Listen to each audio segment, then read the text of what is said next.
మత్తయి సువార్త 16వ అధ్యాయము 18వ వచనం. మత్తయి సువార్త 16వ అధ్యాయము 18వ వచనం. మరియు నీవు పేతురువు, ఈ బండ మీద నా సంఘమును కట్టుదును, పాతాళలోక ద్వారములు దాని ఎదుట నిలువనేరవని నేను నీతో చెప్పుచున్నాను.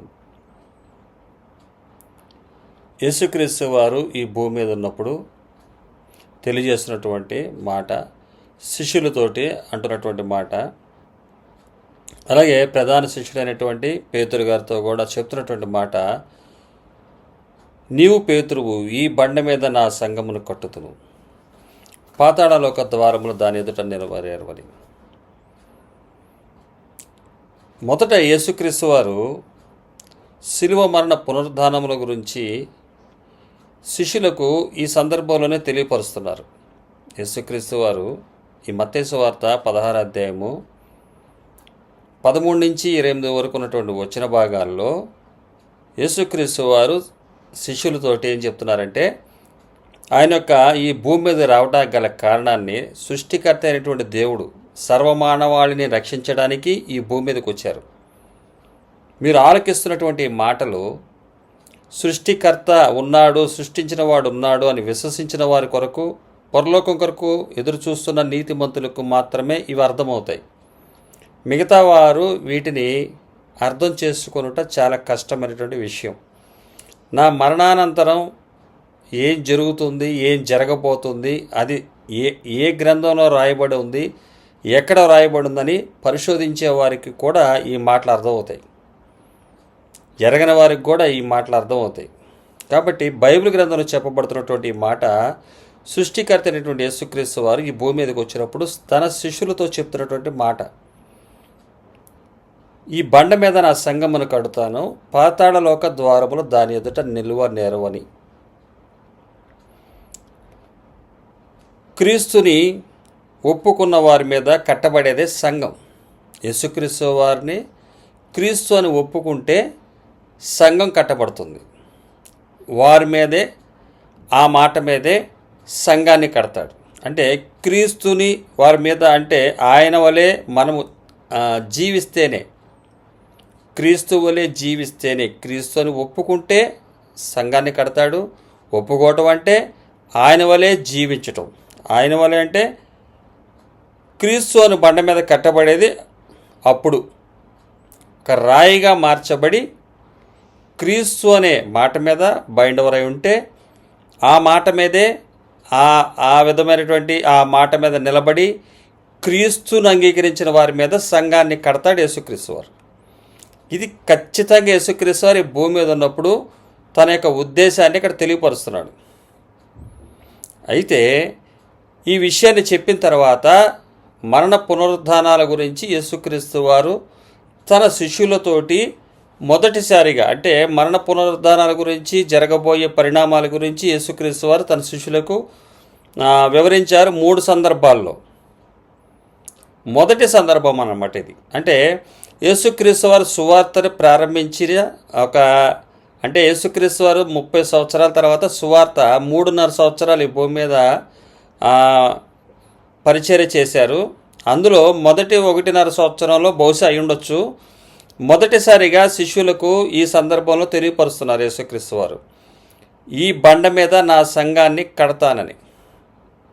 అంటే యేసుక్రీస్తు వారు పరిచర్య ప్రారంభించిన 1.5 సంవత్సరాల తర్వాత ఈ విషయం ప్రజలు నా గురించి ఏమనుకుంటున్నారని అడిగి, అయితే ఫలానా వాళ్ళు ఏలియాను, కొందరు ఇర్మియా అని, ఇంకో ఆ ప్రవక్త అని, ఇయని అలా అనుకుంటున్నారు అన్నారు. మీరైతే ఏమనుకుంటున్నారు, ఏమర్థమైంది మీకంటే, నువ్వు క్రీస్తు అని పేతురు గారు అంటే ఆ మాట మీదే నేను ఆ బండ మీదే నా సంఘాన్ని కడతాను అని చెప్పారు. ఇక్కడ యేసుక్రీస్తు వారిని ఒప్పుకుంటేనే కడతారంటే కట్టేది అలాగే. ఒప్పుకోవటం అంటే ఏంటంటే ఆయన సిలువను ఎత్తుకోవాలి. ప్రతిరోజు మొదటి 2 సంవత్సరాలు 10 సంవత్సరాలు అంటే క్రీస్తుని అంగీకరించిన తర్వాత కట్టుకుని, అంటే సిలువ ఎత్తుకుని తర్వాత సిలువను ప్రక్కన పెట్టి లోకాన్ని ఎత్తుకుని వెళ్ళేది కాదు క్రైస్తవ్యం. మరొకసారి మీరు గమనించాలి.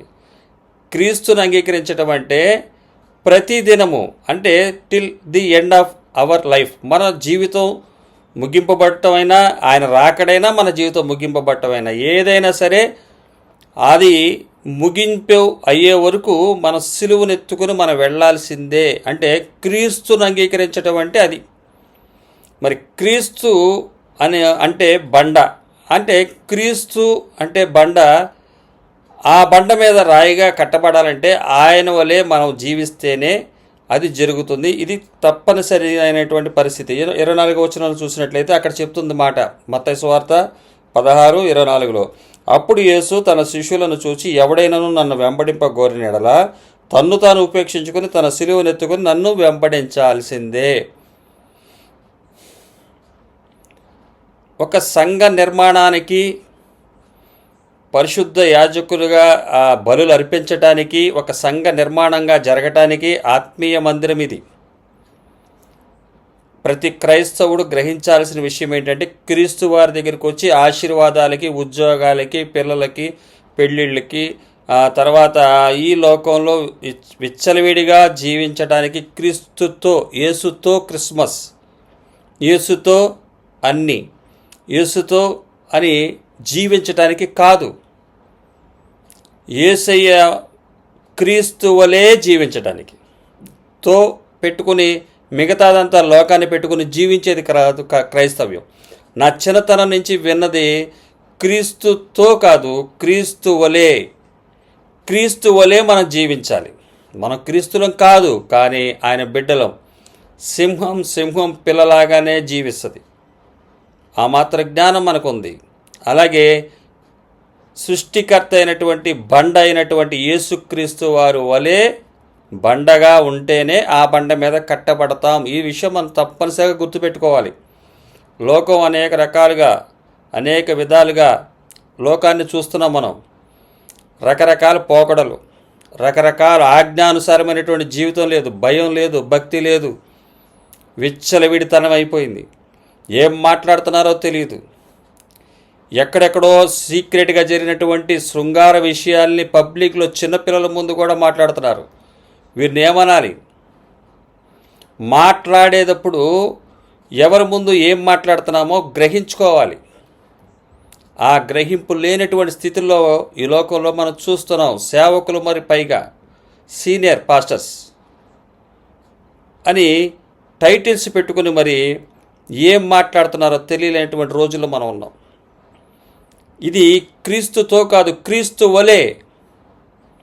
క్రీస్తుతో అని చెప్పి లోకంతో స్నేహం చేయటం దేవుడి చిత్తం కాదు. అది లోకానుసారులు, శరీరానుసారులు, వ్యభిచారులు అంటాడు బైబిల్లో. వ్యభిచారులు ఇటువంటి వారు. క్రీస్తుతో అని చెప్పి లోకంతో స్నేహం చేస్తే, ఇక్కడ బండ మీద సంఘంగా కట్టబడాలి. ఇది ఆత్మీయ మందిరం. ఈ శరీరం కేవలం నిష్ప్రయోజనం. ఈ శరీరం మన దగ్గర ఉండదు. దీనికి అంత అట్రాక్షన్ అవసరం లేదు. దీన్ని అంత ఇదిగా పోషించుకోవాల్సిన అవసరం లేదు. క్రీస్తు రాకడ కొరకు క్రీస్తు వలె ఉండుటకు, సంఘంగా కట్టబడటకు సిద్ధపడేవాడే క్రైస్తవుడు. ఇది సత్య సువార్త. సువార్త చెప్పే సత్యం ఇది. ఇది యేసుక్రీస్తు వారు చెప్తున్నారు. ప్రతి దినం సిలువనెత్తుకోవాలి. అప్పుడప్పుడు కాదు, కొన్ని సంవత్సరాలే కాదు, till the end of our life, లేకపోతే సెకండ్ కమింగ్ యేసుక్రీస్తు వారు రెండో రాకడ వరకు ఇది కొనసాగాల్సిందే. ఇది కష్టమా అంటే కష్టమే లోకంలో నుంచి చూస్తే. కానీ క్రీస్తు వారిని వెంబడిస్తున్నప్పుడు, ఆయనను అనుసరిస్తున్నప్పుడు ఇది ఆయనే నడిపిస్తాడు. ఇది పరిశుద్ధాత్మ దేవుని సహాయంతో జరిగే విషయం. తప్పనిసరిగా ఇది మనం గుర్తుపెట్టుకోవాలి. అలాగే క్రీస్తు వలె ఒప్పుకుంటే ఆయన మీద కట్టే బండలో, ఆ బండ మీద కట్టబడుతున్నటువంటి సంఘంలో మొదటిగా సిలువను ఎత్తుకుని ప్రతిదినం వెళ్ళాలి. అలాగే రెండవదిగా చెప్తున్నాడు ఆయన, లోకంలో లోకాన్ని సంపాదించుకోకూడదు. తన ప్రాణాన్ని, లోకం మొత్తం ఇక్కడే చెప్పబడుతుంది ఈ మాట. మనం చూసినట్లయితే 25వ వచనం, 16వ అధ్యాయం 25వ వచనం మత్తయి సువార్తలో, తన ప్రాణమును రక్షించుకొనగోరువాడు దాన్ని పోగొట్టుకొను, తన ప్రాణమును పోగొట్టుకుని దాన్ని దక్కించుకొనును. ఒక మనుషుడు లోకమంతయు సంపాదించుకొనినను తన ప్రాణమును పోగొట్టుకుంటే అతనికి ఏంటి ప్రయోజనం? ఉపయోగం ఏంటి? అంటే దీన్ని బట్టి మనం గ్రహించాల్సింది ఏంటంటే, సిలువనెత్తుకునేవాడు లోకాన్ని ఎత్తుకుంటే కుదరదు. సిలువ లోకాన్ని రెండు ఎత్తుకోలేడు, ఏదో ఒకటే జరుగుతుంది. కాబట్టి సిలువనెత్తుకున్నవాడు, తన్ను వెంబడించేవాడు క్రీస్తు వలె ఉంటాడు. కాబట్టి లోకాన్ని, లోకాశల్ని సంపాదించుకోవడానికి ప్రయత్నించకండి, ప్రాణాన్ని పోగొట్టుకుంటారు. కొన్నాళ్ళే సిలువ, తర్వాత అంతా హ్యాపీ అని, సంతోషమే. క్రీస్తుతో నడవటం శ్రమ అయినా సరే సంతోషమే అంటాడు పౌలు గారు. ఎందువల్లంటే దాన్ని ఎక్స్పీరియన్స్ చేశాడు ఆయన. అదే మనకి తెలియపరుస్తుంది సత్యం. ఇక్కడ లోకం అంతా సంపాదిస్తే ఏంటి ప్రయోజనం? అసలు దేవాలయ చరిత్ర మనకు కంపల్సరీగా తెలియాలి. ఇప్పుడు క్రీస్తుని ఒప్పుకుంటే ఆ ఒప్పుకున్న వారి మీద కట్టబడేదే సంఘం. ఆ సంఘం మోడల్ ఎలా ఉంటుందో చూసాము. అలాగే లోకాన్ని సంపాదించుకున్న వాళ్ళ మీద క్రీస్తు ఆత్మీయ సంఘం కట్టబడదు. ఇది ఖచ్చితమని బైబిల్ చెప్తుంది. ఇది కుడికి కానీ ఎడమ కానీ వెళ్ళే మాటలు కాదు. అలాగే అసలు దేవాలయ చరిత్ర అన్నది మనకి కంపల్సరీగా తెలియాలి. యెరూషలేములో దావీదు కుమారుడైన సొలొమోను గారి చేత మొదటి మందిరం నిర్మించబడింది. మొదటి మందిరం నిర్మింపబడింది సుమారుగా క్రీస్తు పూర్వం 1000 సంవత్సరాలు, 900 సంవత్సరాల మధ్యలో. అలాగే ఆ మందిరాన్ని 722, 588, 586 సంవత్సరం, అంటే క్రీస్తు పూర్వం 586 సంవత్సరం బబులోనీయులు నెబుకద్నెజరు రాజు చేత ఆ మందిరం కూల్చివేయబడింది. ఇశ్రాయేల్ అక్కడ ఉన్నటువంటి యూదా ప్రజలు, బెన్యామీన్ గోత్రీకులు ఇద్దరు కూడా చెరలోకి వెళ్ళిపోయారు. దేవాలయ చరిత్ర మనం చూస్తున్నాం. అసలు భౌతికంగా రాళ్లతో కట్టబడినటువంటి దేవాలయం, ఆ దేవాలయంలో దేవుని యొక్క ప్రత్యక్ష గుడారము, తర్వాత మందిరం, దేవుని ఆరాధించే మందిరం, రాళ్లతో కట్టబడినటువంటి మందిరం క్రీస్తు పూర్వం 900 నుంచి 1000 సంవత్సరాల మధ్యలో మొదటి మందిరాన్ని సొలొమోను రాజు గారు కడితే 586 సంవత్సరంలో నెబుకద్నెజరు రాజు క్రీస్తు పూర్వం దండెత్తి చెరకి తీసుకుని పోయాడు. వాళ్ళని యూదా ప్రాంతంలో ఉన్న ప్రజల్ని తీసుకుని యెరూషలేముని కూల్చివేశారు. తదనంతరం బబులోనీయుల చెరలో ఉన్నటువంటి ఇశ్రాయేల్ ప్రజల్ని మాదియా పారసిక రాజులు వారు బబులోనీయుల మీద దండెత్తి పారసిక దేశంలో 70 సంవత్సరాలు వీరు అక్కడ నివసించారు. ఇశ్రాయేల్ ప్రజలు 70 సంవత్సరంలో వీళ్ళకి విడుదల కలిగింది. అది ఇర్మియా ప్రవచనం ఉంది. మన ప్రవచనం ఇర్మియా గారి ద్వారా చూస్తాం, ఇర్మియా గ్రంథంలో ఉంటుంది. ఆ విధంగా బంధింపబడినటువంటి ఈ ఇశ్రాయేల్ ప్రజలు, అంటే వీరు చెరకి వెళ్ళటానికి కారణం ఏంటంటే దేవుని మాట వినక వెళ్ళటమే. అప్పుడు వారు ఆ చెర నుంచి 70 సంవత్సరంలో పారసీక దేశం నుంచి కోరేషు రాజు ప్రభుత్వం ప్రారంభంలోనే వీరు ఆ ప్రాంతంలో చెరలో నుంచి విడిపింపబడటం, అంటే ఆ రాజు స్వాతంత్ర్యం ఇవ్వటం, మీరు మీ దేశానికి వెళ్ళొచ్చు అని చెప్పి. అలాగే మందిర నిర్మాణానికి 3 తవాలుగా వచ్చినటువంటి మూడు భాగాలుగా వచ్చినటువంటి ప్రజలు, ఫస్ట్గా జెరుబ్బాబేలు, తర్వాత ఎజ్రా గారి నాయకత్వం, తర్వాత నెహెమ్యా గారి నాయకత్వంలో మందిరానికి వచ్చి మందిరం నిర్మాణం జరిగింది. తర్వాత నెహెమ్యా గారి ద్వారా ప్రాకారాలు కట్టబడ్డాయి. ఇవన్నీ కూడా దేవాలయ యొక్క చరిత్ర. రెండోసారి దేవాలయాన్ని మరలా నిర్మించారు ఆ యెరూషలేం ప్రాంతంలో. ఇజ్రాయెల్ దేశంలో ఉన్న యెరూషలేం ప్రాంతంలో దేవాలయాన్ని, రాళ్ల దేవాలయాన్ని మరలా నిర్మించడం జరిగింది. అక్కడ నిర్మించబడినటువంటి దేవాలయంలో యేసుక్రీస్తు వారు వచ్చినప్పుడు క్రీస్తు శకం 2025 సంవత్సరాల క్రితం, అంటే క్రీస్తు శతాబ్దం మొదటి శతాబ్దంలో, అంటే 1వ యేసుక్రీస్తు వారు ఆ ప్రాంతాల్లో జన్మించినప్పుడు అక్కడ యెరూషలేం ప్రజలు, యూదాలో ఉన్నటువంటి యూదా ప్రాంతము రోమీయుల సామ్రాజ్యంగా ఉంది. రోమీయులు రూల్ చేస్తున్నారు ఆ ప్రాంతంలో. అంటే 586 సంవత్సరం సంఘ నిర్మాణం కూల్చివేయబడింది. 443 సంవత్సరంలో సంఘ నిర్మాణం, మరల మందిర నిర్మాణం జరిగింది, పూర్తయింది. తర్వాత యేసుక్రీస్తు వారు వచ్చింది 1వ శతాబ్దంలో వచ్చారు. ఆ యేసుక్రీస్తు వారు వచ్చేసరికి మరలా వీళ్ళు రోమిల్లో బానిసత్వానికి వెళ్ళిపోయారు. జాగ్రత్త, స్వాతంత్రాన్ని దేవుడిచ్చాడు. స్వాతంత్రాన్ని ఇచ్చిన దాన్ని కాపాడుకోకపోతే మళ్ళీ బానిసత్వానికి వెళ్తారనటానికి ఇదొక నిదర్శనం. వీరికి ఎన్నిసార్లు స్వాతంత్రం అనుగ్రహించినా కూడా బానిసత్వానికి వెళ్ళిపోతున్నటువంటి మూర్ఖ జనంగా తయారయ్యారంటే దేవుని ఆజ్ఞను అనుసరించక, దేవుడు చెప్పిన మాటను అనుసరించకుండా ఇష్టం వచ్చినట్టుగా జీవించి యేసుక్రీస్తు వారి భూమి మీదకి వచ్చే సమయానికి కూడా రోమీల యొక్క అజమాయిషిలో ఉన్నారు. వీళ్ళు ఉన్నప్పుడు యేసుక్రీస్తు వారి భూమి మీద రావడం జరిగింది. యేసుక్రీస్తు వారు వచ్చిన 30 సంవత్సరాల తర్వాత యేసుక్రీస్తు వారు క్రీస్తు శకం 30 సంవత్సరంలో ఆయన సుమారుగా 1 సంవత్సరం అటు ఇటుగా ఉండొచ్చు, ఖచ్చితంగా చెప్పలేము. కానీ 30 సంవత్సరాల తర్వాత యేసుక్రీస్తు వారు పరిచర్య ప్రారంభించారు.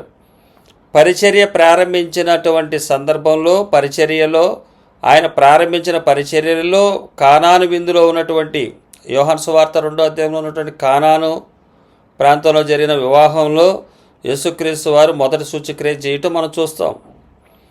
దాని తర్వాత అంటే ఇక్కడ మత్తయి సువార్త 18వ అధ్యాయంలో పేతురు ఈ బండ మీద నా సంఘాన్ని కడతాను అని చెప్పడానికి 1.5 సంవత్సరం ముందే, అంటే 30 సంవత్సరాల ప్రారంభంలో మందిరమును గురించినటువంటి మాటలు, అంటే మందిరం ఏ విధమైనటువంటి మందిరం ఆయన కట్టబోతున్నాడు అన్నది యేసుక్రీస్తు వారు తెలియపరిచారు.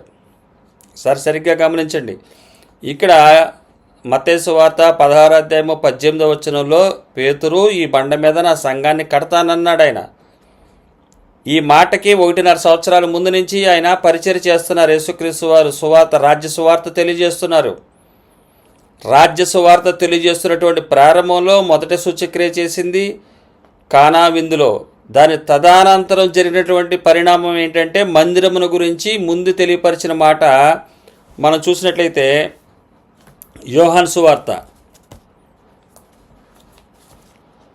2వ అధ్యాయము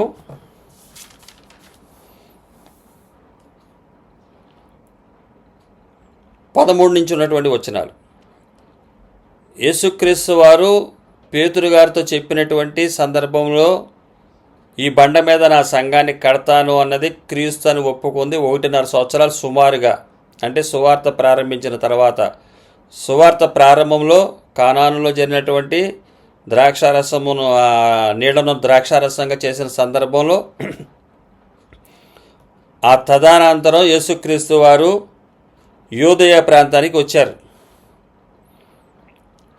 యేసుక్రీస్తు వారు గలిలయ, సమరయ, యూదయ అని 3 ప్రాంతాల్లో గలిలయలో ఉండే యేసుక్రీస్తు వారు యూదయ ప్రాంతానికి, అంటే మందిరం నిర్మాణం జరిగి ఉన్న 2వ మందిరం కట్టబడి ఉన్నటువంటి ప్రాంతానికి ఆయన వచ్చినప్పుడు, అంటే 1.5 సంవత్సరాల ముందే పేతురు బండ మీద నా సంఘాన్ని కడతానని ఆయన అన్న 31.5 సంవత్సరాలకి ముందు 30 సంవత్సరప్పుడు యేసుక్రీస్తు వారు సంఘ నిర్మాణం గురించి, ఆయన కట్టబోయే సంఘాన్ని గురించి ఇక్కడ యూదులతో తెలియపరిచినటువంటి మాట మనం చూడొచ్చు. 2వ అధ్యాయం యోహాను సువార్త 13వ వచనం. యూదుల పస్కా పండుగ సమీపింపగా యేసు యెరూషలేమునకు వెళ్ళి దేవాలయంలో ఎడ్లను, గొర్రెలను, పావురములను అమ్మువారును, రూకలు మార్చేవారును కూర్చుండుట చూచి త్రాళ్లతో కొరడాలు చేసి గొర్రెలను, ఎడ్లనన్నిటినీ దేవాలయంలో నుండి తోలివేసి రూకలు మార్చువారి రూకలు చల్లివేసి వారి బల్లలు పడద్రోసి. యేసుక్రీస్తు వారు ఈ యొక్క యూదయ ప్రాంతంలో ఉన్నటువంటి యెరూషలేములో ఉన్నటువంటి మందిరం దగ్గరికి వచ్చి చూసేసరికి పస్కా పండుగ సమీపించింది. పస్కాలో ఏం జరుగుతుంది? పాపాల కొరకు బలులు జరుగుతాయి. అయితే వీళ్ళు ఏం చేశారంటే దేవాలయంలో ఎడ్లు, గొర్రెలను, పావురములను అమ్మువారు, రూకలు మార్చువారును కూర్చుంటే చూశాడంట. దేవాలయంలో చూశాడంట. ఏకంగా దుకాణాలు ఎక్కడ పెట్టేశారంటే దేవాలయాల్లో. ఇది రాళ్ల మందిర చరిత్ర. యూదయ ప్రాంతంలో ఉన్నటువంటి ప్రధాన యాజకులు, నడిపించేవారు, యాజకులుగా చెప్పుకునేవారు వీటికి అనుమతించారు. వ్యాపార కూడళ్లుగా మార్చేశారు. ఏముంది, సంవత్సరం మొత్తం తప్పులు చేస్తాం, క్షమాపణకు ఉందని. అది దేవుడు పెట్టిన సిస్టమ్ ఏంటంటే, అది బలవుతుందన్న జ్ఞానం రావాలరా మీకు అనేది పెడితే, వాళ్ళు ఏం చేశారంటే అది ఉంది కదా అని చెప్పి ఇష్టం వచ్చినట్టు పాపం చేయటం మొదలుపెట్టారు. ఇష్టం వచ్చినట్టు పాపం చేస్తూ పస్కా పండుగ వస్తుందని చెప్పి పండగకి ముందే వీరందరూ కూడా అన్నీ తెచ్చేసుకున్నారు. మనం చూస్తాం కదా, సంతకి తీసుకుని వచ్చి అలాగే సంతకు ముందే ఏర్పాటు చేసుకుంటారు. రాత్రి సంత ప్రారంభించక ముందే ఏం చేస్తారు, అన్ని ఏర్పాట్లు చేసుకుంటారు కదా. అలాగే వీళ్ళంతా కూడా ఏం చేశారంటే, ఈ సంత జరగకపోయే ముందే, అంటే పస్కా బలి జరగకపోయే ముందే దేవాలయంలోనే ఎడ్లను పెట్టేశారు, గొర్రెలను పెట్టేశారు, పావురాలు పెట్టేశారు. అమ్మవారును రోకలు మార్చువారును కూర్చున్నట్టు చూచిన. రోకలు అంటే ఎక్స్చేంజ్, మనీ ఎక్స్చేంజ్ చేసేవాళ్ళు డబ్బులకి. తర్వాత అంటే ఇదివరకు వస్తు మార్పిడి ఉండేది. వస్తువుల మార్పిడి అంటే వీళ్ళు బియ్యం ఇస్తే వాళ్ళు గొర్రెని ఇవ్వటం, ఇలాగా కొన్ని ఎక్స్చేంజ్లు ఉండే అనమాట. ఈరోజు మనీ ఎక్స్చేంజ్ ఉంది కదా, మనకి ఇతర దేశాలు వెళ్ళాలనుకున్నప్పుడు మనీని మనం మార్చుకోవాలి. మనం ఆ రూపాయలని వాళ్ళకి ఇచ్చి వాళ్ళ డాలర్లు కానీ రూపీస్ కానీ ఇవి మనం ఎక్స్చేంజ్ చేసుకునే విధంగా ఇక్కడ వీళ్ళంతా ఎక్కడున్నారంటే దేవాలయంలోనే ఉన్నారు. యేసుక్రీస్తు వారు వారందరిని చూసి ఏం చేశాడంటే అందరిని తరిమేశాడు అక్కడి నుంచి. రాళ్ల మందిరం ఇది.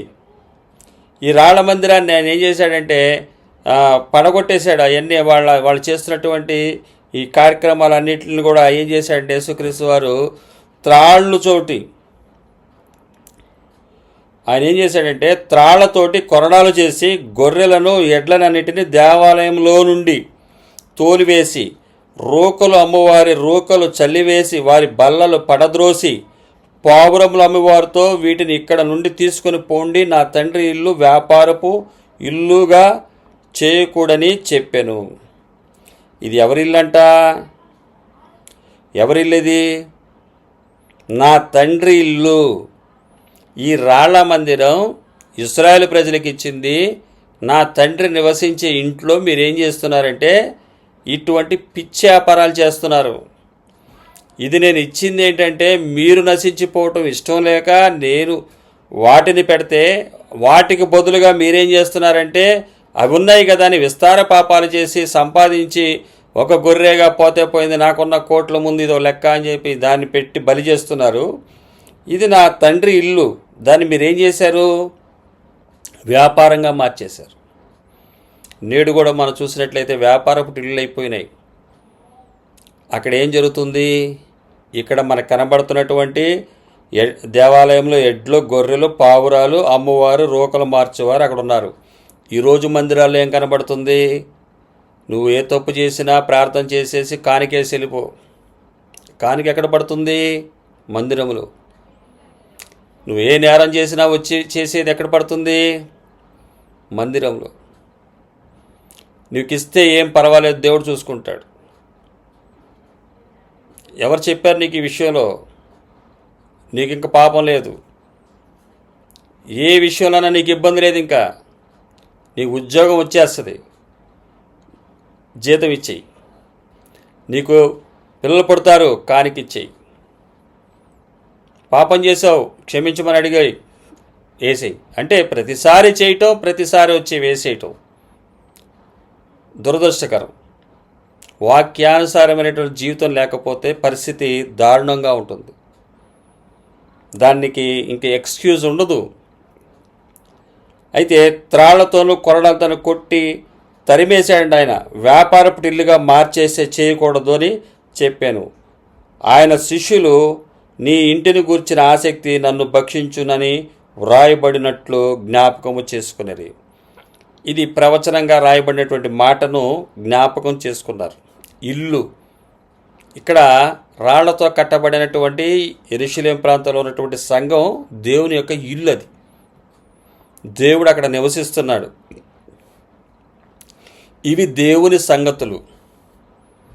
పేతురు గారు దేవుని సంగతులు ఆలోచించకుండా మరణ పునరుద్ధానాల గురించి యేసుక్రీస్తు వారు చెప్పినప్పుడు మత్తయి సువార్త 16వ అధ్యాయము 23వ వచనంలో సిలువ విషయం చెప్పినప్పుడు అది దూరమవును గాక అంటే యేసుక్రీస్తు వారు గద్దించి, నువ్వు మనుషుల సంగతిని ఆలోచిస్తున్నావు, దేవుని సంగతులు ఆలోచించట్లేదు అంటున్నాడు.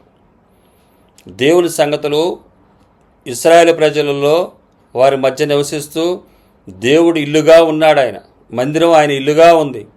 కానీ ఆయన ఇల్లుని ఏం చేశారంటే దొంగల గుహగా మార్చేశారు. మీరు దాన్ని వ్యాపారపు ఇల్లుగా మార్చేశారు. దేవుని ఆలయాన్ని ఇచ్చేశారు. అప్పుడు యూదులు ఏమంటున్నారంటే, యోహాను సువార్త 2:18 కాబట్టి యూదులు, నీవు ఈ కార్యములు చేయుచున్నావే, ఏ సూచక్రియను మాకు చూపెదవని ఆయన అడగగా, యేసు ఈ దేవాలయమును పడగొట్టుడి 3 దినములలో దాన్ని లేపుదనని వారితో చెప్పాను. ఇది యేసుక్రీస్తు వారు పేతురు గారితో ఈ బండ మీద నా ఇల్లు కడతానన్నది క్రీస్తు వారి యొక్క 31.5 సంవత్సరాలు చెప్పినటువంటి మాట. కానీ ఇది యేసుక్రీస్తు వారి సువార్త ప్రారంభించినటువంటిది. అంటే 30 సంవత్సరాల తర్వాత ప్రారంభించినటువంటి సందర్భంలో మొదటిగా సూచక్రియ అయిన తర్వాత చెప్తున్నటువంటి మాట. నువ్వు ఏదన్నా సూచక్రియ చేయమనంటే చూపెదవా అని అడక్క, యేసు ఈ దేవాలయమును పడగొట్టుడి 3 దినములలో దాన్ని లేపుదనని వారితో చెప్పాను. ఇప్పుడే కదా వ్యాపారపు ఇల్లుగా చేశారన్నావు, దేవాలయాన్ని పడగొట్టడం ఏంటి? దేవాలయాన్ని పడగొడితే 3వ దినాన్ని లేపడం ఏంటి? అప్పుడు వాళ్ళు అంటున్నటువంటి మాట, యూదులు ఈ దేవాలయమును 46 సంవత్సరములు కట్టిరే, 46 సంవత్సరాలు కట్టారే, నీవు 3 దినములలో దాన్ని లేపుదువా అనిరి. ఇది 46 సంవత్సరాలు పట్టింది కదా కట్టడానికి రాళ్ళ మందిరం. దీన్ని నువ్వు దీన్ని 3 రోజుల్లో కడతావా అని అడుగుతున్నారు. యేసుక్రీస్తు వారు చెప్పినటువంటి ఈ మాటకి వారు ఆశ్చర్యపోయారు. 3 రోజుల్లో ఎలా కట్టగలరు? కలవరి సతీష్ కుమార్ గారు 52 రోజుల్లో మందిరం కట్టారు నెహెమ్యా గారి లాగా. కానీ నెహెమ్యా గారు కట్టింది ప్రాకారాలు. కానీ ఆ రోజుల్లో తెలియక ప్రతి ఒక్కరు కూడా 52 రోజుల్లో మందిర నిర్మాణం నెహెమ్యా గారు కట్టారని చెప్పి అని. కానీ ఈరోజు ఏమవుతుంది? అది రికార్డ్స్లో ఉన్నాయి. కానీ మభ్యపెట్టినటువంటి సందర్భం కూడా గుర్తుపట్టచ్చు. మనం వాక్యానుసారమైనటువంటి జీవితం కానప్పుడు దాన్ని ఈజీగా గుర్తుపట్టచ్చు. వాక్యానుసారం కాని జీవితం ఈ లోకంలో బాగా అభివృద్ధి చెందుతుంది బైబిల్ పట్టుకుంటే. దానికి కలవరం చెందని అవసరం లేదు. కానీ అభివృద్ధి చెందట్లేదని చెప్పి వెళ్ళిపోయేది కాదు క్రైస్తవ్యం. నిజమైనటువంటి క్రైస్తవ్యం దేవుని మాటలు ఏదైతే తెలియపరుస్తున్నాయో ఆ విషయాల మీదే దృష్టి ఉంచాలి. ఈ మందిరాన్ని దేవుని ఇల్లుని వ్యాపార మందిరంగా మార్చారు కదా. మరి యేసుక్రీస్తు వారు శుభ్రపరచడం దేనికి? శుభ్రపరుస్తున్నారు ఆయన. ఆయన 3 రోజుల్లో దీన్ని కడతాను, పడగొట్టండి అన్నాడు. అంటే తన శరీరం అనే ఆ దేహాన్ని ఆయన మీరు పడగొడితే నేను దాన్ని తిరిగి లేపుతాను. అయితే ఆయన నిజంగానే శిలువ మరణంలో మరణించి 3వ రోజున తిరిగి లేచారు. అది మందిరంగా కట్టబడింది. ఆ శరీరాన్ని సజీవ యాగముగా ఆయన దేవునికి సమర్పించడం చేత మందిరము కట్టబడింది. అలాంటప్పుడు రాళ్ల దేవాలయం ఎందుకు శుభ్రం పరిచాడు దేవుడు అంటే, కట్టబోయే మందిరానికి ఇది ఈ రాళ్ల మందిరం ఉండాలి. ఈ రాళ్ల మందిరం ఆయన కట్టబోయే మందిరం ప్రారంభం అయ్యి ఆ మందిరం శిలువ మరణ పునరుద్ధానాల తర్వాత క్రీస్తు శకం అంటే 33.5 సంవత్సరాలప్పుడు యేసుక్రీస్తు వారు మరణ పునరుద్ధానాలు జరిగితే, యేసుక్రీస్తు వారి తదనంతరం సుమారుగా 37.5 సంవత్సరాల తర్వాత 32.5 సంవత్సరాల తర్వాత క్రీస్తు శకం 70లో రాళ్ల మందిరం అయినటువంటి ఈ దేవాలయం, రెండోసారి కట్టబడినటువంటి ఈ దేవాలయం కూల్చివేయబడింది. ఆల్రెడీ యేసుక్రీస్తు వారు ఒక మందిర మోడల్ని క్రీస్తు శకం 33.5 సంవత్సరాల్లో చూపించారు. తదనంతరం 70 సంవత్సరంలో రాళ్ల మందిరం లేదు, ఉండదు అని కూడా యేసుక్రీస్తు వారు తన శిష్యులతో చెప్పారు. ఈ రాయి మీద రాయి ఒక్కటి కూడా ఉండదు, ఈ మందిరం ఉండదు అని చెప్పారు ఆయన. అలాగే యేసుక్రీస్తు వారి తదనంతరం సుమారుగా 35-40 సంవత్సరాల మధ్యలో 70వ సంవత్సరంలో అది కూల్చివేయబడినటువంటి మందిరం, అది కూల్చివేయబడింది. అయితే అక్కడతోటి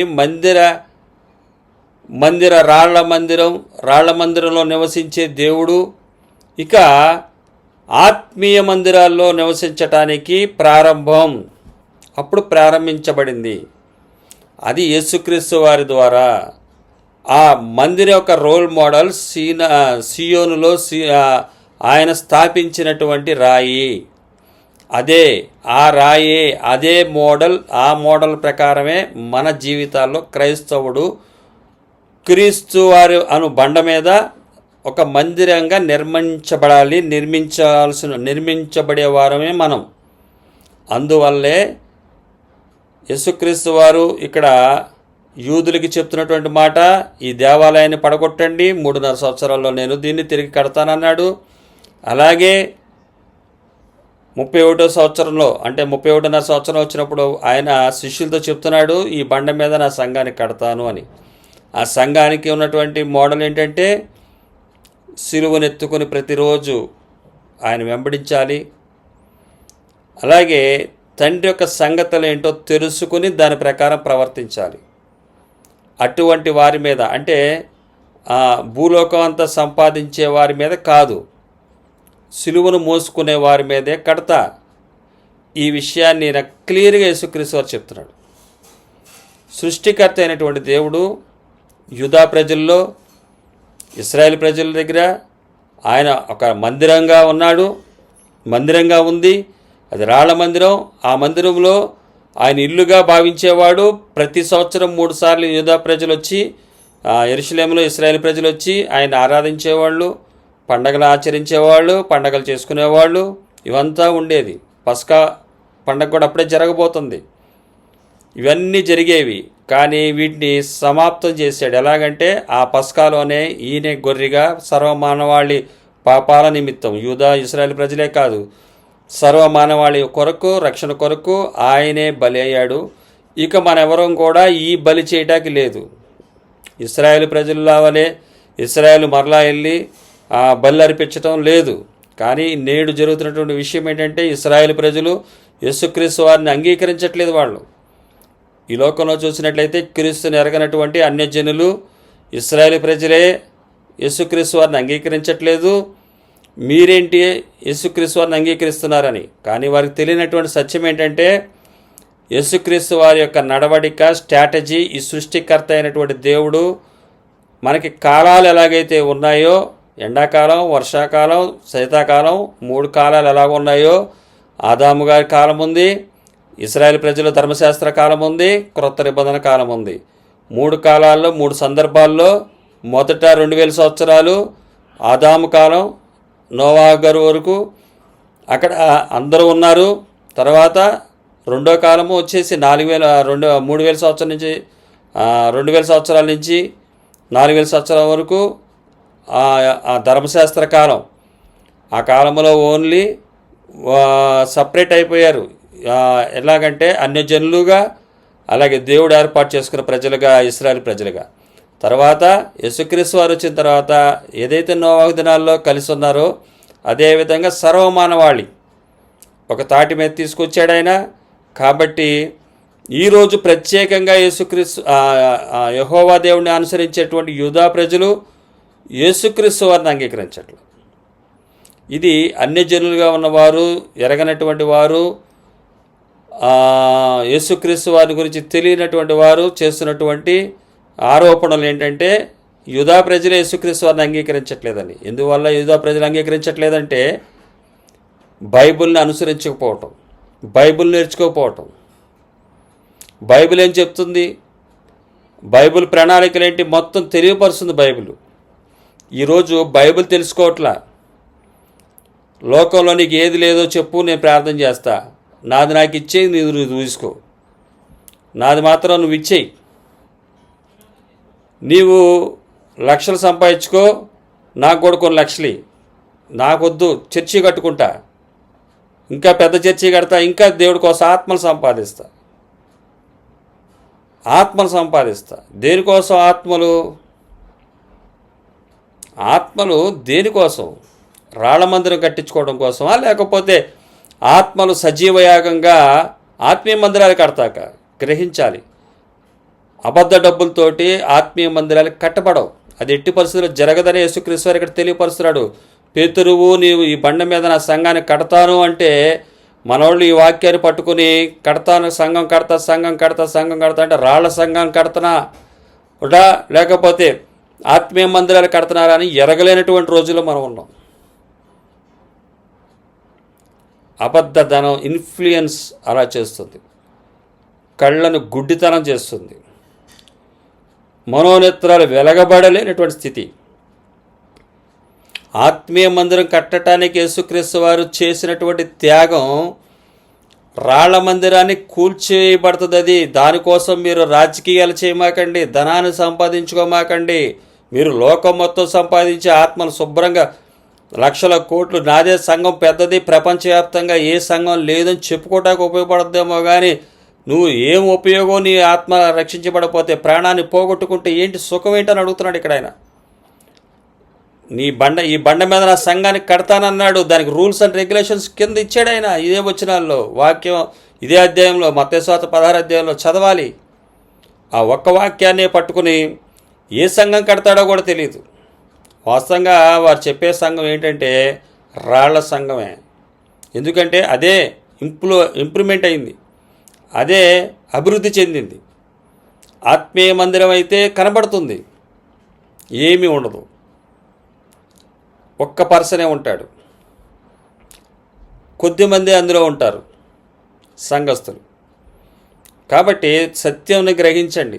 దేవుడు చెప్తున్నటువంటి మందిరం ఆత్మీయ మందిరం కట్టాలని ఆయన ఉద్దేశం. కాబట్టి అది మనకి భౌతికంగా ఇశ్రాయేలు ప్రజలు జరిగినటువంటి ప్రత్యేకించుకున్నటువంటి జనాల మధ్యలో రాళ్ల మందిరాన్ని నిర్మించాడు.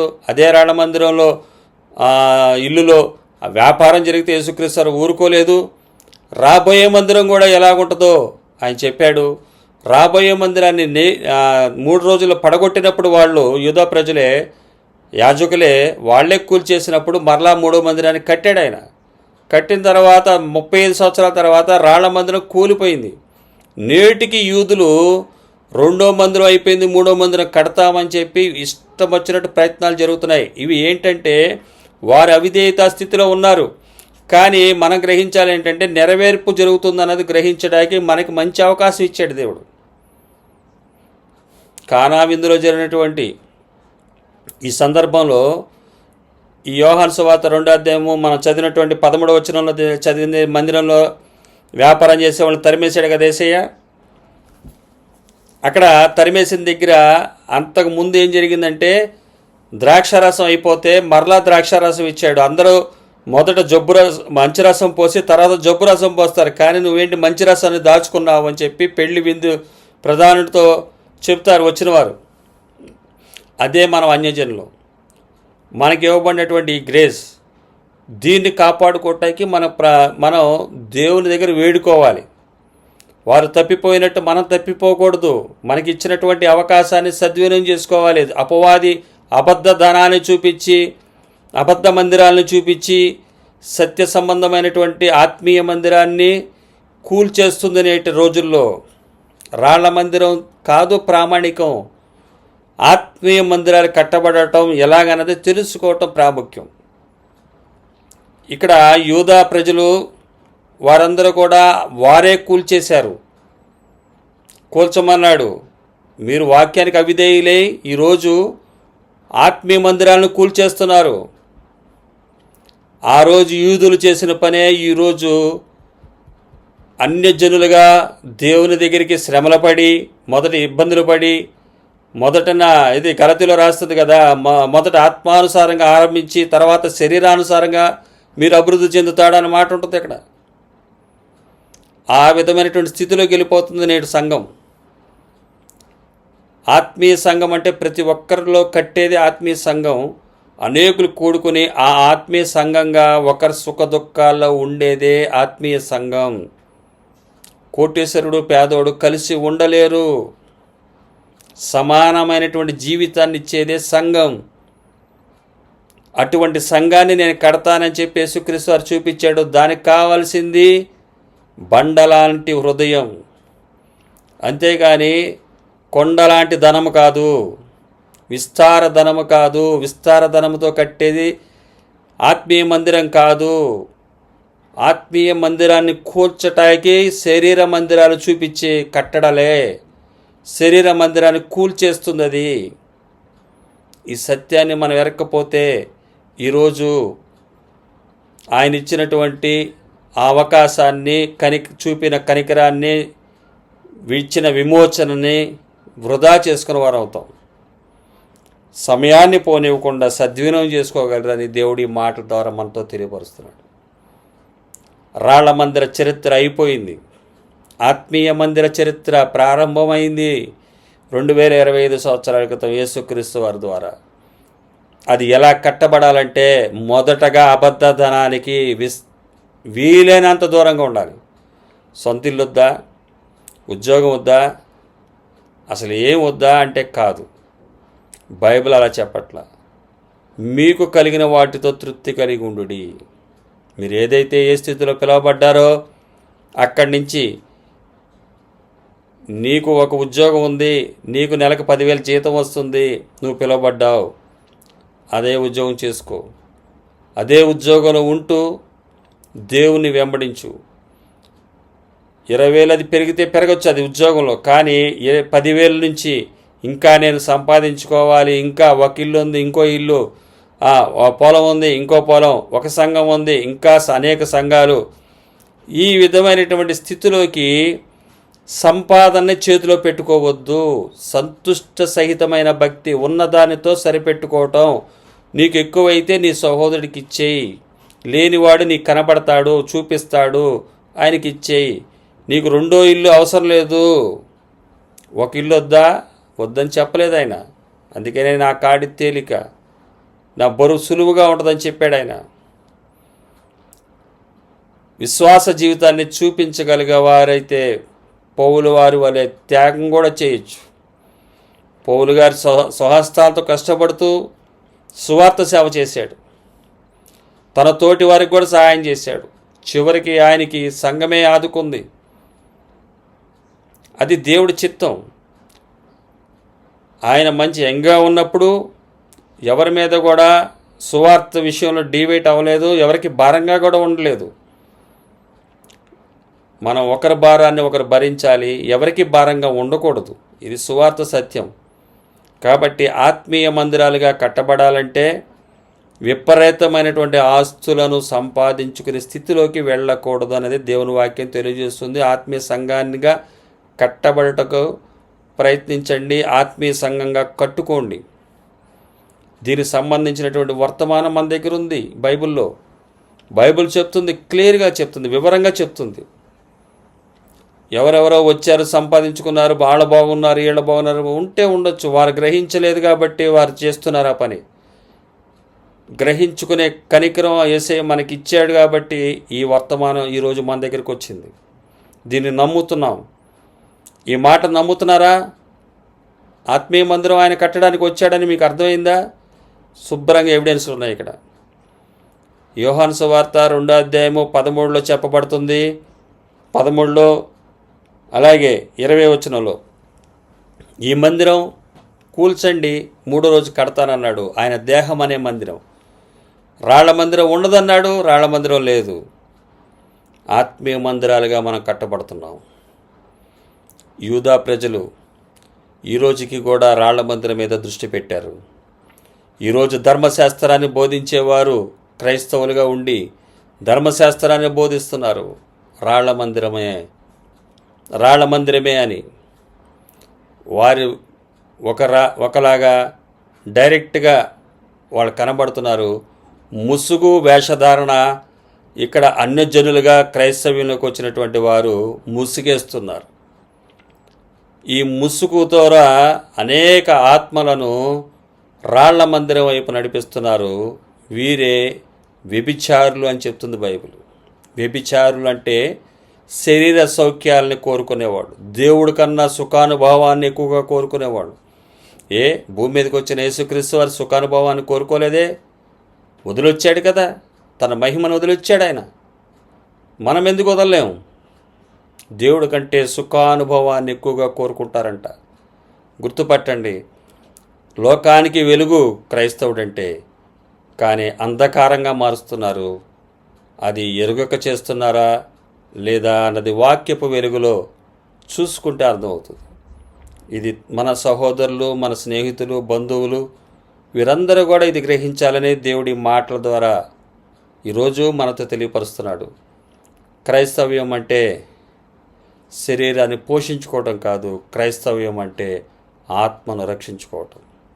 మరణానంతరం మనకున్నటువంటి ఆధిక్యతను బైబిల్ తెలియపరుస్తుంది. ఆ విషయాలు గ్రహించుకోవాలి మనం. లేనిపోయిన లోకంలో ఉన్నటువంటి కల్పనా కథల వైపు తిరిగే రోజులివి. వీటి ద్వారా ఆత్మను నశింప చేసుకోమాకండి. నిత్యరాజ్యం కొరకు నిరీక్షిస్తూ ఉత్సాహంగా నిరీక్షణ ఉత్సాహాన్ని ఇస్తుంది. ధైర్యం, యేసుక్రీస్తు వారు చూపినటువంటి ధైర్యం, ఆయన శిలువ మరణ పునరుద్ధానాలను చూసి నా తండ్రి, నా సృష్టికర్త చేసింది అని చూసి ధైర్యం తెచ్చుకోండి. శ్రమ, హింస, ఏ విధమైనటువంటి సమస్యనైనా ఆయన వైపు చూసినప్పుడు ఈ సమస్యలు పెద్ద సమస్యలు కాదు. కాబట్టి ఆయనే త్యాగం చేశాడు. త్యాగం చేసేవాడే క్రైస్తవుడు. కాబట్టి ఈ విషయాలన్నీ కూడా మనకు అర్థం కావాలంటే అబద్ధీకుడైనటువంటి, అబద్ధాలకు జనకుడైనటువంటి అబద్ధాలని మానేయాలి. అబద్ధాలు ఆడేవాడికి ఎట్టి పరిస్థితుల్లో ఒప్పుకోడు. ఇది అర్థం కాదు. మరొక సందేశం ద్వారా దేవుడు మనతో మాట్లాడును గాక. మరొక కార్యక్రమంలో మరలా కలుసుకుందాం. యేసయ్య నామమునకే మహిమ కలుగును గాక. ఆమేన్.